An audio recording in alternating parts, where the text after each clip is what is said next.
The disappearance of Matthew Johnson, a Utah father and husband, and the arrest of his wealthy wife, Jennifer Gledhill, for first-degree murder. What kind of darkness settles over a home before a wife is accused of putting a bullet into the head of the man sleeping beside her? In Cottonwood Heights, Utah, prosecutors say that darkness wore the face of Jennifer Gledhill, a mother, a nurse, and the center of a case so cold it left 3 children without either parent at home.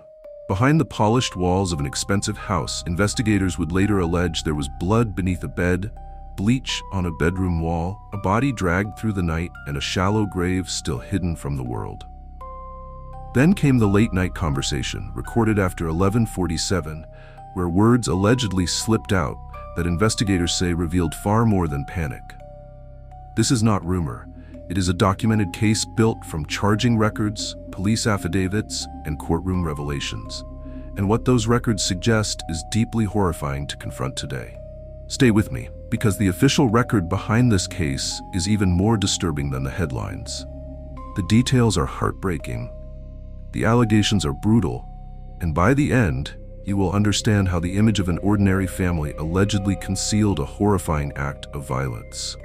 By the autumn of 2024, the quiet affluence of Cottonwood Heights, Utah, became the setting for a case that quickly unsettled the entire region. Jennifer Gledhill, a registered nurse and mother, was accused in Salt Lake County of killing her estranged husband, Matthew Johnson, inside the family home. Johnson, 51, was a member of the Utah National Guard's 19th Special Forces Group, widely described in local reporting as a respected soldier and reliable colleague.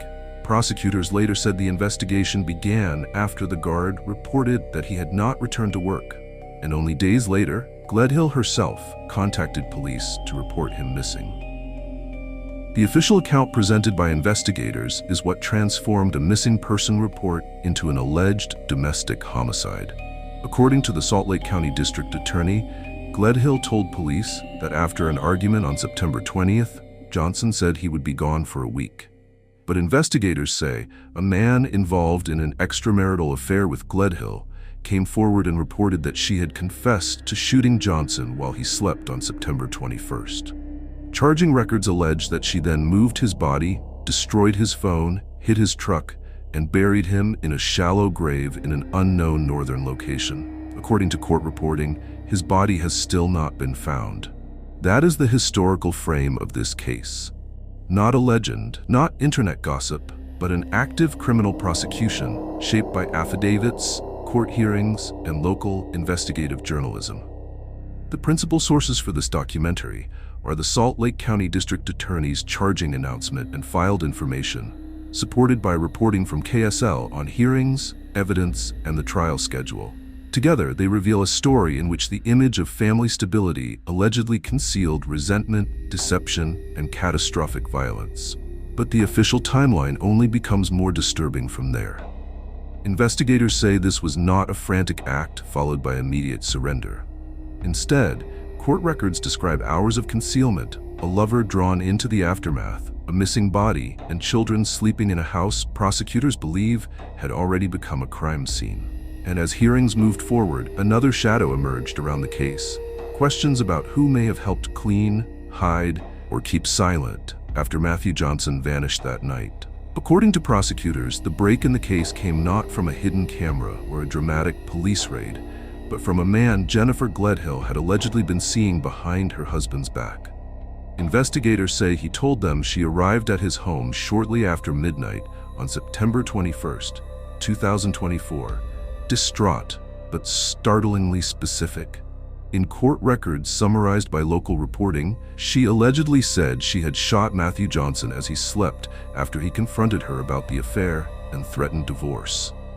That single allegation changed the investigation from a missing person case into a homicide inquiry built around confession, cleanup, and concealment. Police say Gledhill reported Johnson missing days later, telling officers he left after an argument and planned to be gone for about a week.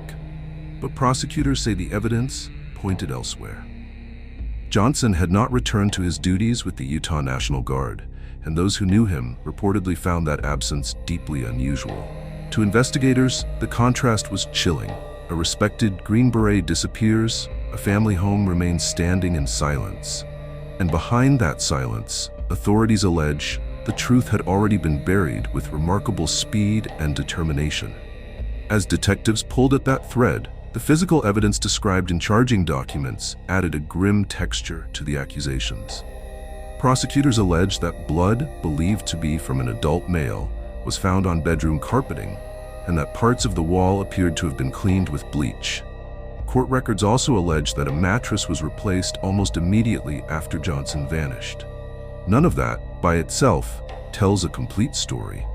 But taken together, investigators argued it suggested a violent event inside the room where Matthew Johnson was last believed to have been alive. The allegations grew darker with what prosecutors say happened next. According to the filed information, Gledhill moved Johnson's body into a rooftop storage container, transported him away from the home, buried him in a shallow grave somewhere north of Salt Lake County, and discarded or concealed crucial evidence, including his phone and vehicle. Search warrant reporting later indicated her phone data drew investigative attention toward Davis County. Yet, despite organized searches, Johnson's body has not been recovered. That missing body remains one of the most haunting aspects of the case, because it leaves his family, his fellow soldiers, and the public facing a terrible emptiness, where final certainty should be.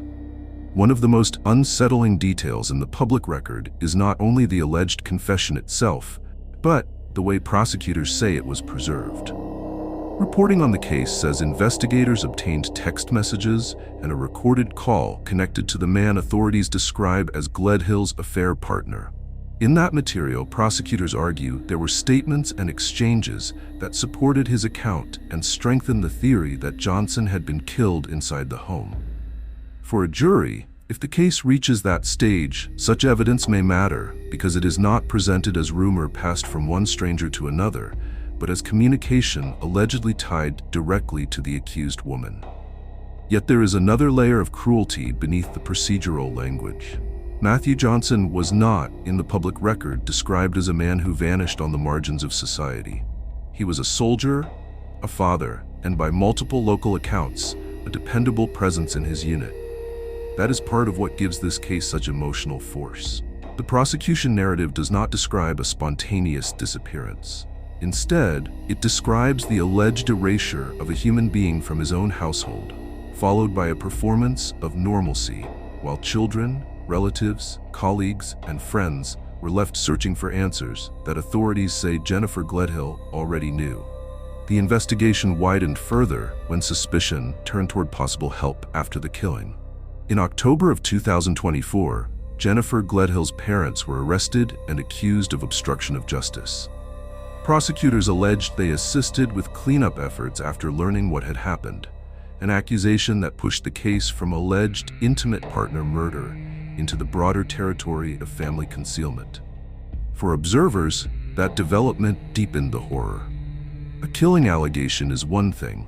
The possibility that others may have helped sanitize the aftermath suggests a second moral collapse, in which protecting a daughter became more urgent than honoring the dead man or preserving the truth. Public records and hearings also revealed side battles orbiting the criminal case, including disputes involving life insurance proceeds and ongoing questions tied to the couple's children. Those details matter because they show how a homicide prosecution radiates outward. It does not remain trapped inside police files.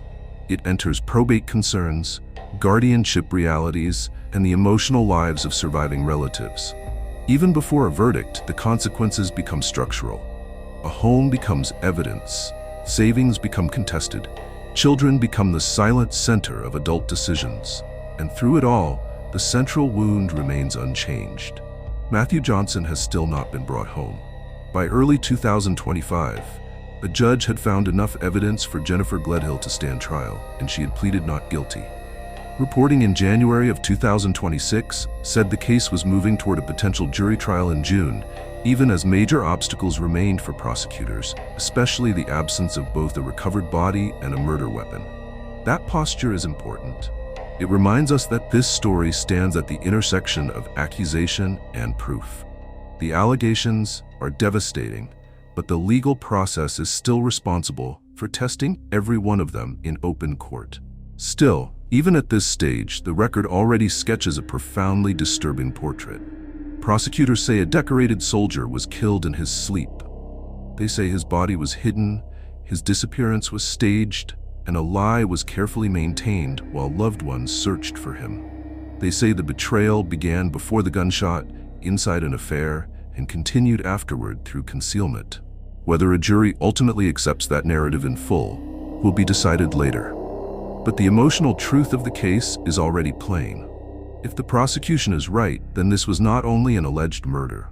It was the destruction of trust at its most intimate point, inside the bed, the marriage, and the family itself. And yet the most haunting part of this case is not only how Matthew Johnson may have died, but what his absence left behind. Because when violence enters a family home, the crime scene does not end at the doorway.